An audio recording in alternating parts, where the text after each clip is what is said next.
Buenas noches, hermanas. Buenas noches, hermanos. Bendiciones en el nombre de nuestro Señor Jesucristo. Oremos.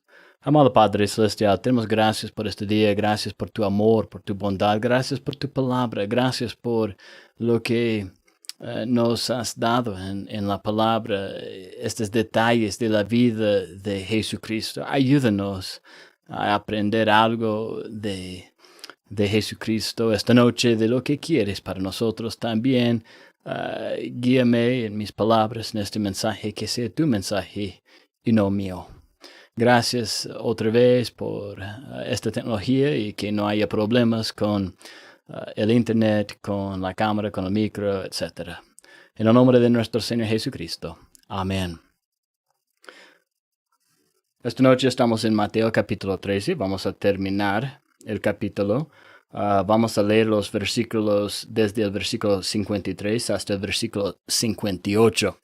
Y yo creo que, bueno, para mí era un pasaje muy interesante y espero que también para ustedes sea algo interesante o de bendición para ustedes, que sea algo de ayuda para nosotros. Pero voy a leer ahora este pasaje, entonces Mateo 13, desde el versículo 53. Aconteció que cuando terminó Jesús estas parábolas, se fue de allí, y venido a su tierra, les enseñaba en la sinagoga de ellos, de tal manera que se maravillaban y decían: ¿De dónde tiene esta sabiduría y estos milagros? ¿No es este el hijo del carpintero? ¿No se llama su madre María, y sus hermanos Jacobo, José, Simón y Judas? ¿No están todas sus hermanas con nosotros? ¿De dónde, pues, tiene todas estas cosas? Y se escandalizaban de él. Pero Jesús les dijo: No hay profeta sin honra, sino en su propia tierra y en su casa. Y no hizo allí muchos milagros a causa de la incredulidad de ellos.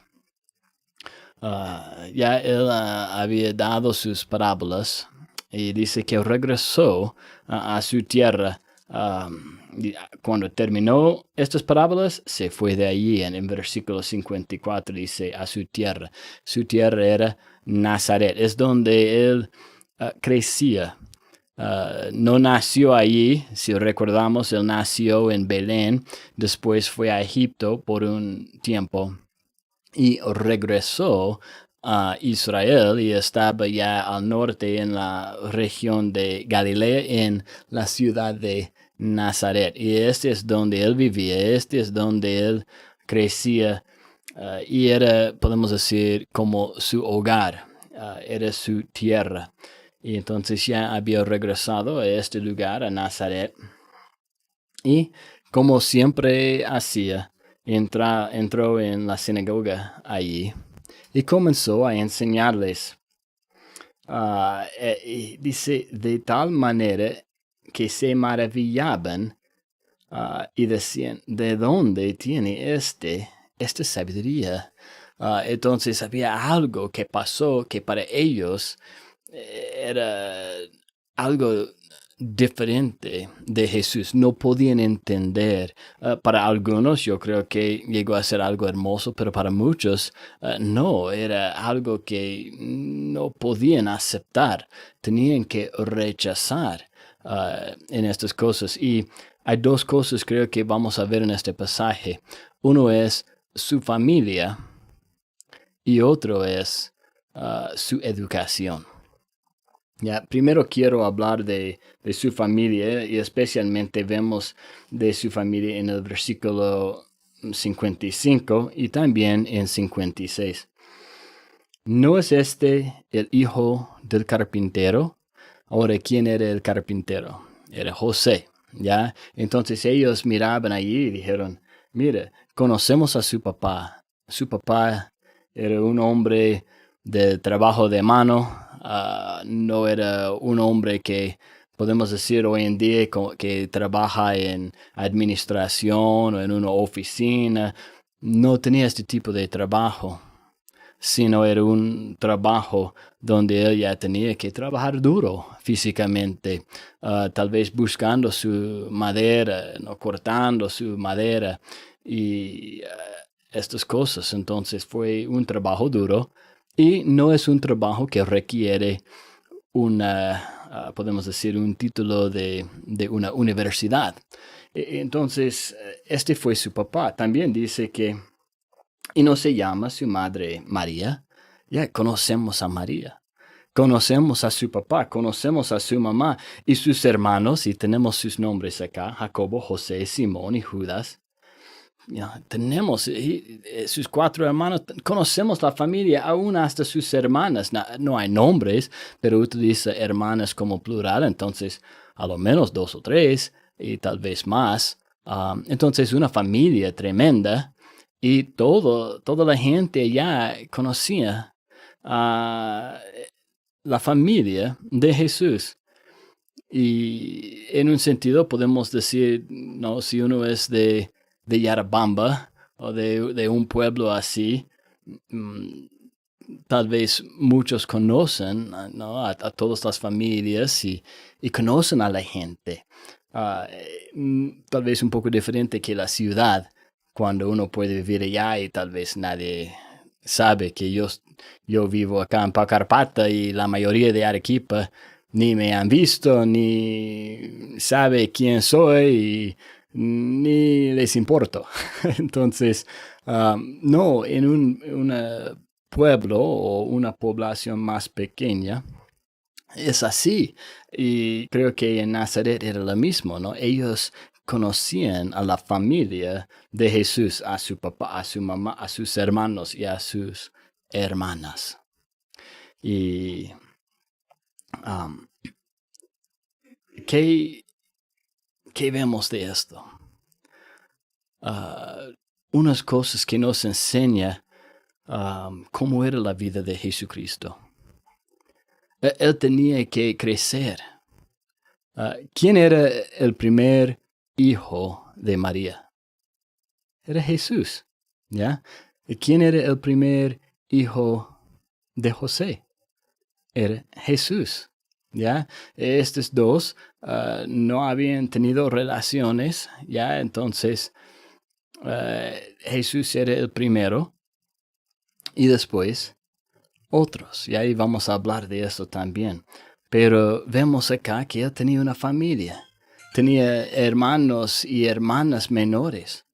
Tenían que ayudar cuando era más joven en la casa, imagino, con sus hermanos, con sus hermanas, caminando con ellos, cuidándoles, tal vez preparando un almuerzo de vez en cuando, ya hasta que crecía suficiente grande físicamente para ayudar a su papá y probablemente se fue para ayudar a su papá cada día en el trabajo como carpintero. Y la gente conocía a Jesús y a su familia. Y era una familia común. Entonces, ¿quién es este Jesús? Es cualquier otro hombre, pero ahora ya entra en sinagogas y enseña y habla de parábolas y hace milagros. Y no podían entender estas cosas. Era una tropieza para ellos, la familia de Jesús. La verdad es una tropieza para muchos. La Iglesia Católica en particular enseña que estos hermanos y hermanas de Cristo no son hermanos ni hermanas de Cristo. Son primos o son hijos de José de otro matrimonio, pero no son en ninguna forma hijos de María. Y realmente para la Iglesia Católica muy común es la idea de que son primos de Jesucristo, ni de José ni de María, sino de otra persona. Pero el contexto que estamos leyendo acá ni ayuda en entender eso. Porque dice, ya conocemos a su papá, conocemos a su mamá, conocemos a sus primos. No tiene sentido utilizando la palabra hermano, utilizando la palabra hermana acá en conexión con sus papás significa que es de la misma familia. es de la misma familia. Sin embargo, la Iglesia Católica tiene esta idea de que María tiene la virginidad perpetua y entonces no tenía relaciones antes del nacimiento de Jesucristo ni después de Jesucristo. Vivía toda su vida como una virgen. Es una doctrina completamente falsa. Y vamos a ver otras doctrinas que salen de esto y otras ideas que salen de esto, pero es completamente falso, completamente contra la palabra de Dios, completamente contra lo que vemos acá, y vamos a ver otros pasajes que hablan de esto. Pero por esta doctrina de la Iglesia Católica, Martín Lutero, otro reformador se llama Zwingli, Juan Calvino, aún hasta Juan Wesley, ellos creían, ya no viven ahora, pero creían que María era una virgen hasta su muerte. Entonces, aún saliendo de la Iglesia Católica, no siendo parte de la Iglesia Católica, estas doctrinas ya entraron por otros lugares por medio de estas personas. ¿Y qué más sale de esto? ¿Por qué es tan importante que ella sea una virgen por toda la vida? Bueno, tengo otras doctrinas escritas acá en cuanto a María. Y tenemos la doctrina de que María nunca pecó, o más conocido como la doctrina de la concepción inmaculada, que no habla, algunas personas, muchos realmente escuchan esto y piensan que está hablando de la concepción de Jesucristo a una virgen y la perfección de Jesucristo, y no está, la doctrina católica no habla de esto cuando habla de la concepción inmaculada, sino la Iglesia Católica habla de la concepción de María sin pecado, que ella no tenía pecado y no pecó. Y era necesario esto para no ser mancha para Jesucristo que nació de ella. Pero ¿por qué no era mancha para ella nacer de papás que eran pecadores? Entonces, no tiene mucha razón esta doctrina, pero yo creo que esta doctrina está ligada con la doctrina de la virginidad perpetua de María, que ella nunca pecó. También tenemos otra doctrina en cuanto a María, que ella es la madre de Dios. Y no es la madre de Dios. No es la madre de Dios, es la madre de Jesucristo. Y las personas dicen, pero Jesucristo es Dios. Y es verdad. Pero Jesucristo existía antes de María. Es eterno. Y María no. Entonces, si existía como Dios antes de María, ¿cómo puede ser que María es madre de Dios? No es una buena idea pensar así, porque pone a María como más grande o mayor o mejor que Jesucristo, más eterno que Jesucristo, antes de Jesucristo, y no es así. No es así. Entonces tenemos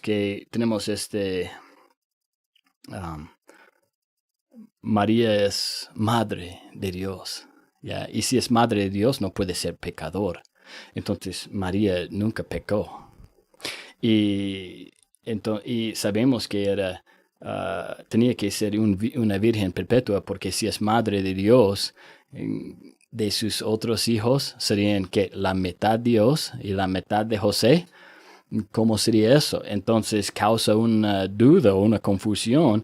Entonces ya tienen que poner a María como una virgen perpetua para no pensar que estos otros que están mencionados acá, Jacobo, José, Simón, Judas y sus hermanas, que son como dioses o en parte dioses. Es una confusión. No entiendo por qué los católicos y otras personas que leen estas cosas no pueden leerlo por lo que dice y creer que María era virgen cuando nació Jesucristo y después tenía relaciones con José. Porque esto es lo que la Biblia dice. Vamos a Mateo capítulo 1. Ya tal vez ustedes recuerden si han escuchado al principio de nuestro estudio, hace 70 y tantos estudios, ¿no? Pero tenemos acá en Mateo capítulo 1 y quiero leer versículo 16. Y esta es la genealogía de Jesucristo y no quiero leer todo, pero vamos a 16 y dice: y Jacob engendró a José, marido de María, de la cual nació Jesús llamado el Cristo. Este es muy interesante. Voy a leer, bueno, si leemos todo esto, habla de engendró a, aún hasta este versículo, Jacob engendró a José. Pero José no engendró a Jesús. No, se casó con María y de María nació Jesús. Entonces, José no es el papá, podemos decir, biológico de Jesucristo. Versículo 18. El nacimiento de Jesucristo fue así, estando desposada María su madre con José. Antes que se juntasen, se halló que había concebido del Espíritu Santo. ¿Ellos tenían relaciones? No, ellos no tenían relaciones. La Biblia está muy clara en esto. Versículo 25. Pero no la conoció hasta que dio a luz a su hijo primogénito y le puso por nombre Jesús. ¿Qué dice? Dice que no la conoció jamás a María. No dice eso. No dice eso. Dice, no la conoció hasta que dio a luz a Jesús. ¿Qué quiere decir? Obvio que después del nacimiento de Jesucristo, tenían relaciones. Ella no era una virgen perpetua, era una virgen hasta el nacimiento de Jesucristo. Y después de recuperarse de dar a luz, ¿ok? Después de recuperarse de esto, yo creo que muy pronto de recuperarse, José y ella tuvo relaciones. Conoció a María como su esposa y consumó es la palabra, ¿no? Consumó. Yeah. Consumó su matrimonio. Por fin. Yo creo que fue un tiempo de mucho gozo para José y María. Fue un tiempo de mucho gozo. El nacimiento de Jesucristo es verdad. Este era especial. Nunca ha pasado algo así. Y desde antes ni desde este evento. Sin embargo, también siendo humanos, siendo casados, siendo enamorados el uno con el otro, teniendo un amor el uno por el otro que podemos ver especialmente en Mateo capítulo 1, el amor que José tenía para María. Teniendo todo esto, por supuesto, ellos querían disfrutar también de relaciones sexuales que no son pecado. ¿Ok? No son pecado, es algo dentro del matrimonio, es algo que Dios quiere bendecir. Vamos a Lucas capítulo 3. Lucas capítulo 3 y versículo 23, creo. Dice acá. Esto es Lucas capítulo 3, 23. Jesús mismo, al comenzar su ministerio, era como de 30 años, hijo, según se creía, de José, hijo de Elí. Entonces, según se creía, la gente creía que era hijo de José, pero no era hijo de José. La Biblia es muy claro en estos puntos. El Espíritu Santo, cuando inspiró a estas personas a escribir, a Lucas, a Mateo, con mucho cuidado guardó esta idea de el nacimiento de Jesucristo por una virgen, como dice en Isaías capítulo 7 en la profecía. Entonces, esta idea de que María era en alguna forma una virgen perpetua y José nunca entró a ella en la cama, es una doctrina falsa y perversa, realmente. Y yo creo, y esta es mi opinión, pero yo creo que de todo este entendimiento ha llegado la doctrina del celibato del sacerdocio en la Iglesia Católica. Porque de alguna forma, en abstener de relaciones sexuales y del matrimonio, supuestamente ellos son más santos y más cercanos a Dios, más puros y no entran en pecado. Entonces, si era bueno para María, ¿por qué no a los líderes y el sacerdocio de la Iglesia Católica? Yo creo que es en parte la forma en que entró esto. Yo puedo estar equivocado, pero puedo ver cómo se encajan estas doctrinas falsas. Y en 1 de Timoteo dice que los que prohíben casarse o promueven el celibato tienen una doctrina de demonios. Es una doctrina de demonios. Vamos ahí, vamos a leerlo. 1 de Timoteo, capítulo 4.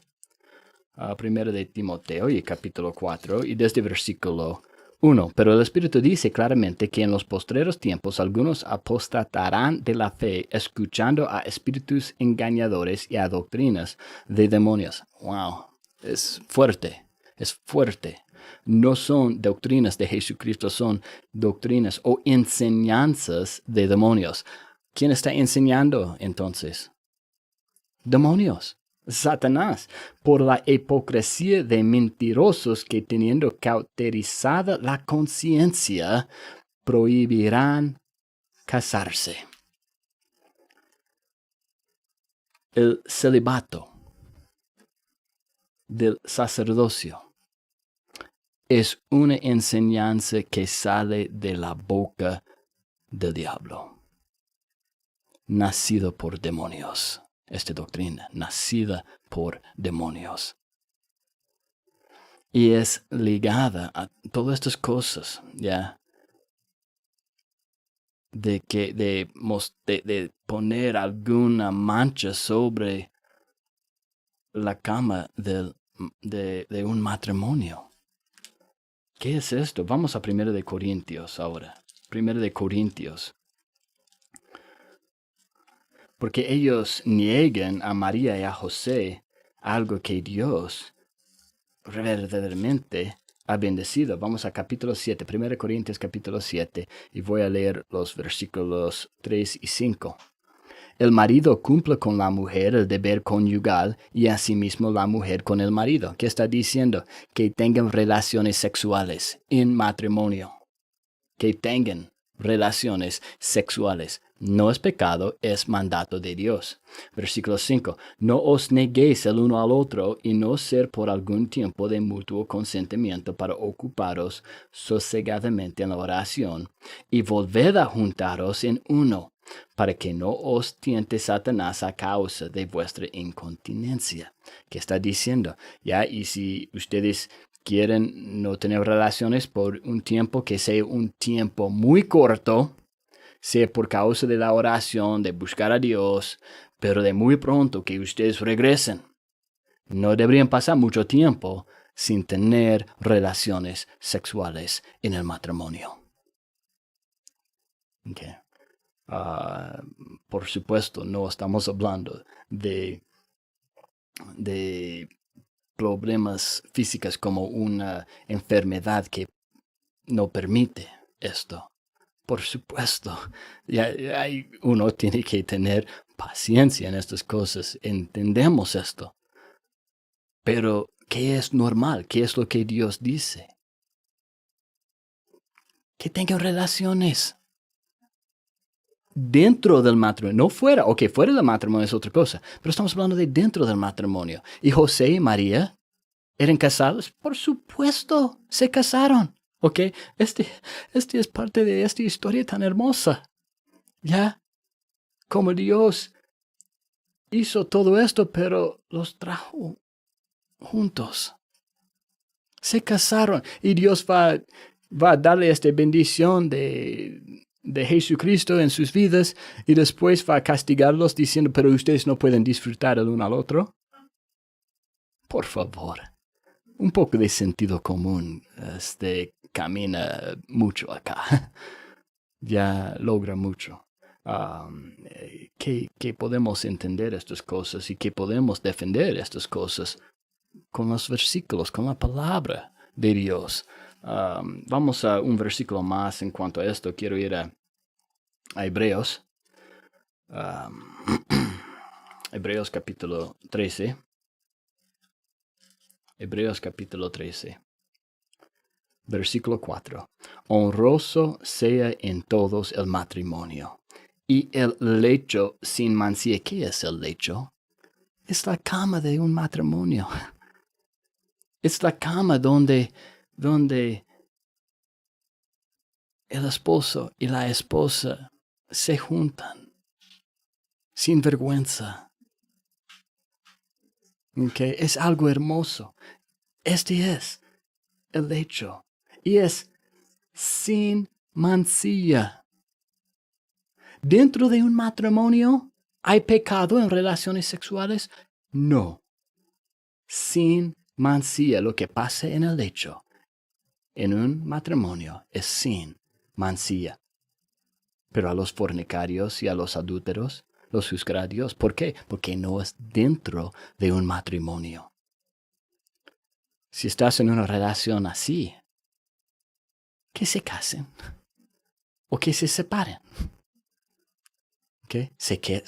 Que se casen o que se separen. Porque es solo hermoso. Es solo honroso en todos, honroso sea en todos el matrimonio y el hecho sin mancilla. Solo en el matrimonio es así. Y fuera, hay juicio de Dios. Hay juicio de Dios. Este no es tanto el tema, ¿ya? Pero quería mencionarlo. Ahora, José y María, ¿es honroso si ellos tienen relaciones sexuales? ¿O es honroso para todos menos a ellos? El hecho es sin mancilla en todos los matrimonios o en todos menos suyo. Es para todos. Es algo que Dios ha creado para todos los matrimonios. Es algo hermoso, bonito, honroso, sin mancilla. No es pecado. Y no hay vergüenza. No hay vergüenza. Y los que enseñan otra cosa, enseñan doctrinas de demonios. Y decir que María era una virgen perpetua es una doctrina. ¿Qué? ¿Qué dice la Biblia? De demonios. Si ella fue prohibida a tener relaciones con José, si José fue prohibido tener relaciones con ella, es por una doctrina de demonios. Y yo no creo que ellos estaban escuchando a los demonios. Más bien, creo que estaban escuchando a Dios. Y creo que amaban el uno al otro. Y creo que disfrutaron.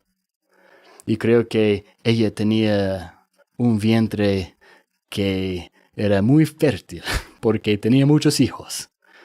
¿Ya? 5 niños. Y no sabemos cuántas mujercitas. Muy hermoso la familia. Y cuando estas personas en Mateo capítulo 13, cuando vieron a Jesús y dicen, pero conocemos, es cualquier familia común. ¿Y quién es este? Jesús. ¿Por qué deberíamos escucharle a él? ¿Qué tiene él para ofrecernos? ¿Quién se cree? Mire, es hijo de un carpintero. Mire, tantos hermanos que tiene. Y ellos son normales, pero ¿qué pasó con Jesús? Siempre está causando problemas por aquí, por allá, un escándalo por aquí, por allá, multitudes siguen por aquí, por allá, todo esto y cuentos sin fin de este hombre. Unos dicen caminaban en agua. ¿Qué es esto? Por favor, ya es sana a todos. Este fue su actitud. No querían creer en él, en parte por su familia. Y vemos que aún hoy en día hay muchos que corrompen que era realmente la familia de Jesucristo. La otra parte que quiero mencionar acá es su educación. Su educación, y creo que este va también mano en mano con su familia, con su, podemos decir, su posición en la sociedad, su posición social. Y voy a regresar aquí a Mateo capítulo 13. Vamos a leer unos versículos otra vez. Ya sé que hemos leído estos versículos, pero vamos a mencionarlo otra vez, ahora pensando en su educación. ¿Ya? Quiero leer desde versículo 54. Y venido a su tierra, les enseñaba en la sinagoga de ellos, de tal manera que se maravillaban, decían, ¿de dónde tiene esta sabiduría y estos milagros? ¿No es este el hijo del carpintero? ¿No se llama su madre María y sus hermanos Jacobo, José, Simón y Judas? ¿No están todos sus hermanos con nosotros? ¿No están todas sus hermanas con nosotros? ¿De dónde, pues, tiene todas estas cosas? Es hijo de carpintero, de una familia común. No ha estado en la escuela de los rabís y maestros y escribas y fariseos y estas cosas. No fue a la universidad. No fue a la UNSA, no fue a Harvard en los Estados Unidos, no fue a Oxford en Inglaterra. ¿Quién es este? ¿Y cómo es? Y podían entender que tenía sabiduría, pero no querían aceptarlo. Mencionaron su sabiduría. Mencionaron esto, pero no querían aceptarlo. ¿Cómo es que él, un hombre común que podía saber cosas? ¿Cómo es que tenía esta inteligencia? No podían entender nada de esto. Vamos quiero ir a Lucas otra vez. Vamos a Lucas y capítulo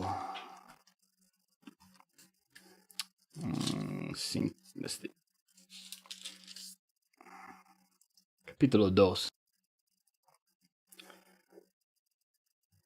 Versículo 40.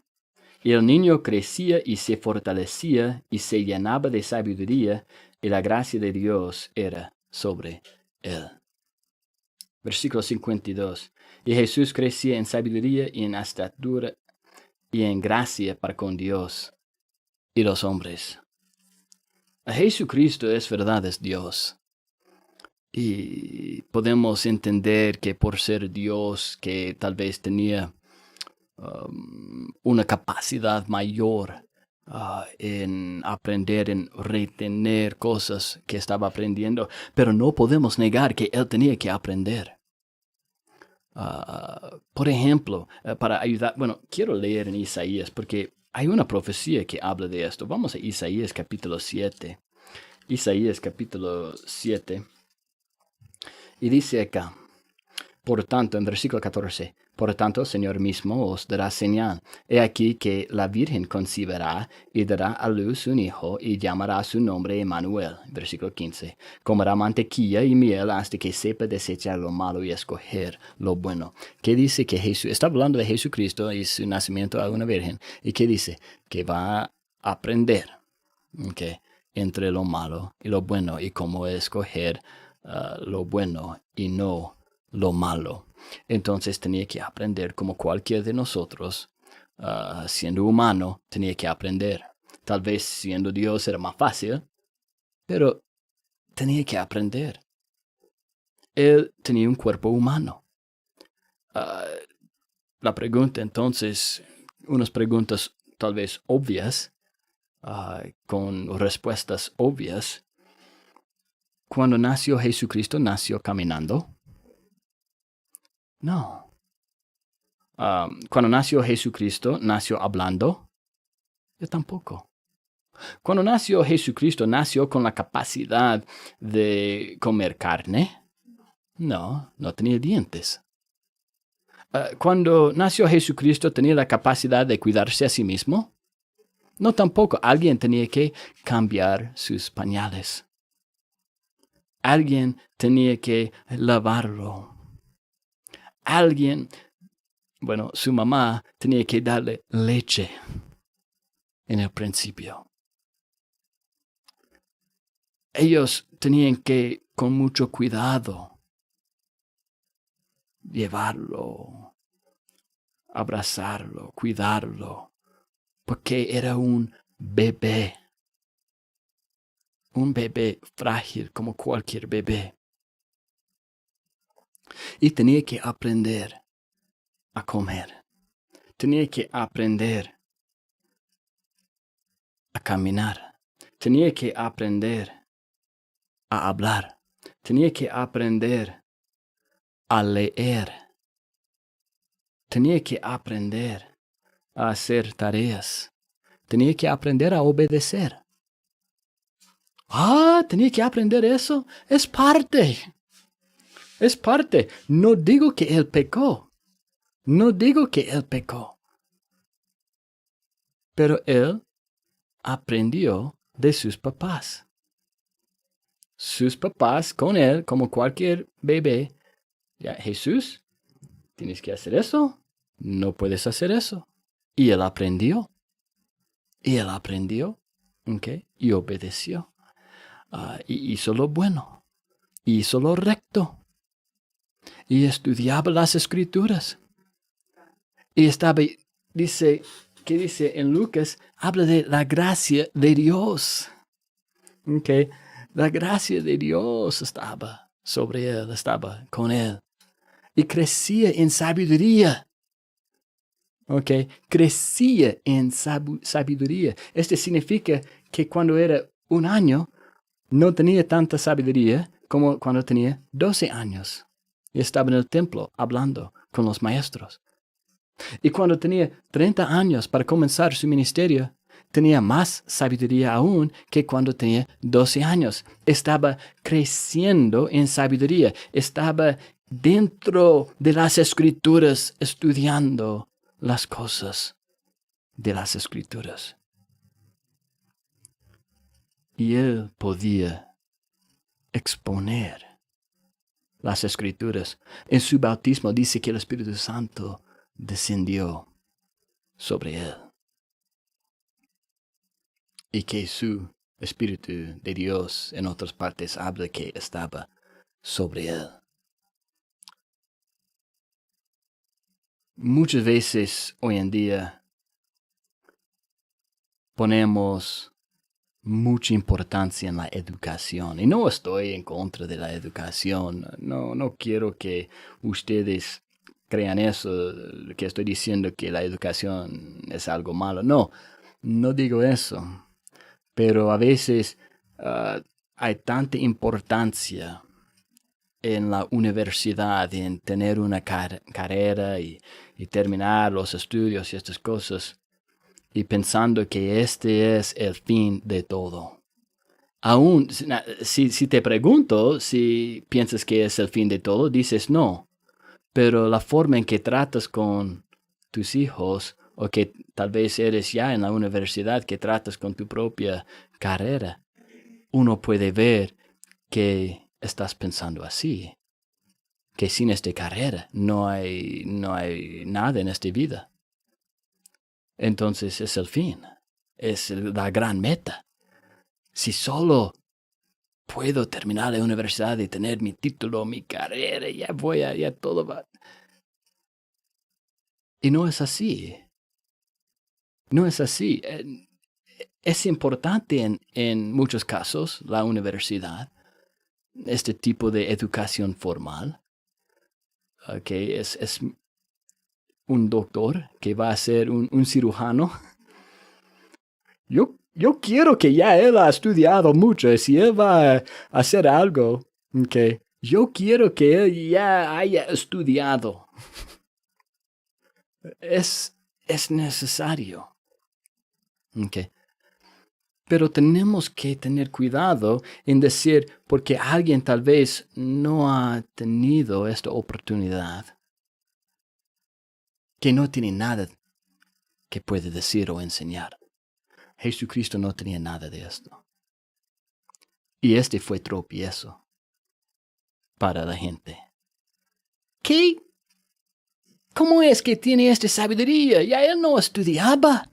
Bueno, estudiaba, pero no en la forma que ellos querían.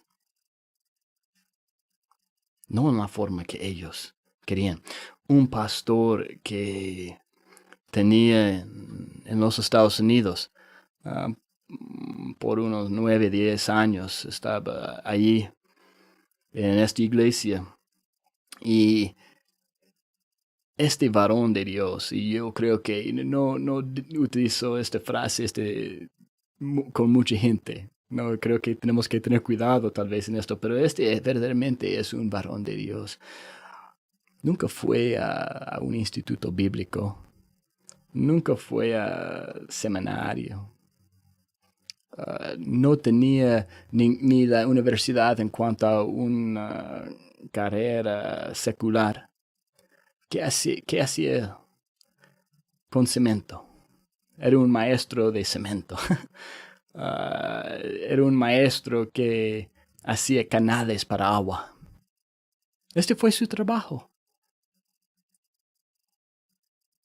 Pero tenía una forma de abrir la palabra y entrar en detalles, hablando del griego, hablando de varias cosas, la gramática, ya él podía ir al punto más fino, más pequeño, el detalle más oscuro y transformar mi entendimiento, podemos decir, o darme luz, okay, para ver el pasaje en una forma mejor, en sus prédicas, en sus sermones, en sus enseñanzas. Era un hombre que estudiaba la palabra, estaba dentro de la palabra y tenía el Espíritu Santo en su vida. Y él podía enseñar y predicar de la palabra mejor que la mayoría de personas que van a un instituto bíblico o seminario. Y él no tenía ninguna de estas cosas, ni en la vida secular. Tenía su secundaria. Este fue su educación. Pero conocía la palabra. Conoce la palabra todavía. Es algo maravilloso. Y para algunos es un tropiezo. Dicen, pero ¿quién es este? ¿A dónde estudiaste? Bueno, en mi sala. Okay. No, pero ¿dónde? Bueno, en la iglesia, escuchando a sermones de otros pastores, ancianos, maestros.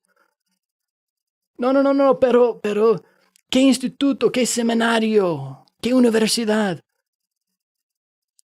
No he ido. Y para mucha gente, ellos menospreciaron a este varón por esto. En la misma forma, en el día de Jesús no era diferente. Menospreciaron a Jesús porque no tenía la educación formal. Y yo digo que Dios no es tan preocupado de tu educación formal como Él es preocupado con la educación espiritual que viene acá,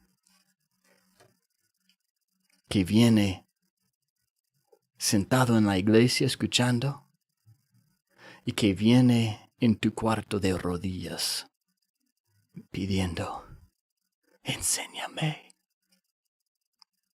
Y el Espíritu Santo te va a enseñar.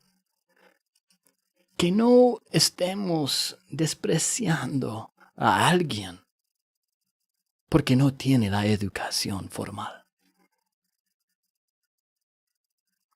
Bueno, es lo que hicieron con Jesucristo. Es lo que hicieron muchos con Jesucristo. Es lo que hicieron con los discípulos de Cristo. Son pescadores. ¿Qué saben ellos? Apestan como pescadores. No saben nada. Y fue un motivo de tropezar para mucha gente también. Pero ya estamos hablando de Jesucristo. Versículo 57, estamos en Mateo 13, 57. Y se escandalizaban de él. No podían someterse. No querían someterse a él. Ni por su familia, ni por su educación. Era un hombre común. Era un hombre sin letras en su mente. Bueno, tenemos palabras para personas acá en Perú, ¿no? Así. Insultos. Es un burro. Es un serrano. Es un indio. ¿Qué es? ¿Es un cholo? ¿Qué es esto? Este es el error de la gente en el día de Jesús y es el error hoy en día también. Que no entendemos que es realmente importante. La educación formal no es la cosa más importante. Dios puede utilizarlo. A veces es necesario. Pero no es la cosa más importante. Y no debería cambiar nuestra actitud. Ni a nadie acá en este mundo. Y especialmente no hacia Jesús, que no tenía este tipo de educación. Se escandalizaban de él. Pero Jesús les dijo, no hay profeta sin honra, sino en su propia tierra y en su casa. Ya, ¿qué es la historia de profetas? Son matados por su propio pueblo. Son matados por su propio pueblo. Su pueblo no quiere escucharlos. Yo pienso en Jonás. Jonás no quería ir a Nínive. Pero cuando por fin llegó ahí, y él dijo, en 40 días Dios va a destruir a todos ustedes. No dijo nada más. Este fue su mensaje. Un mensaje feo. Un mensaje fuerte. ¿Quién va a decir, eres un buen predicador, predica más, Jonás? No, nadie va a invitarlo más para predicar de este tipo de mensaje. Pero ¿qué pasó? Cuando Nínive, que no eran de los israelitas, cuando ellos escucharon, se arrepintieron y Dios los perdonaron. Pero cuando Jonás, tal vez en su propio pueblo, tal vez no escuchaban a Jonás mucho. Sabemos que a los otros profetas habían muchos que rechazaron y mataron a los otros profetas. Y era lo mismo con Jesucristo, no querían escucharlo. Y dice, no hizo allí muchos milagros a causa de la incredulidad de ellos. Él dijo, ustedes no quieren creerme, ustedes no quieren escucharme, Y entonces no voy a hacer muchos milagros aquí. No voy a sanar muchos enfermos. No voy a echar fuera muchos demonios.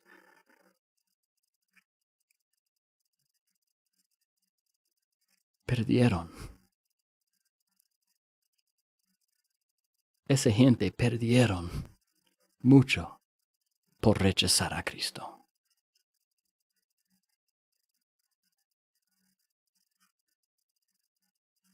Jesucristo nos ha hablado muchas cosas hasta este punto en Mateo. Y pienso en el Sermón del Monte, cosas que son difíciles, pero en otras partes también cosas que son tal vez difíciles. Estas cosas no pueden cambiar nuestra opinión de Jesucristo. Estas cosas no pueden causar que rechacemos a Jesucristo, sino deberían causarnos buscar más a Él para entender mejor, para obedecer más fielmente a lo que Él quiere, para guardar sus palabras y sus mandamientos. Tal vez no entendemos todo, pero buscando su ayuda, buscando el Espíritu Santo para enseñarnos en nuestras vidas, leyendo la palabra, orando, pidiendo, enséñame por favor, guíame en estas cosas, dame tu santidad. Quiero ser más como ti, Jesús. Ayúdame, por favor. ¿Es esto o es rechazarlo? Ellos rechazaron a Cristo. Espero que tú no lo rechaces. Que Dios los bendiga a cada uno de ustedes.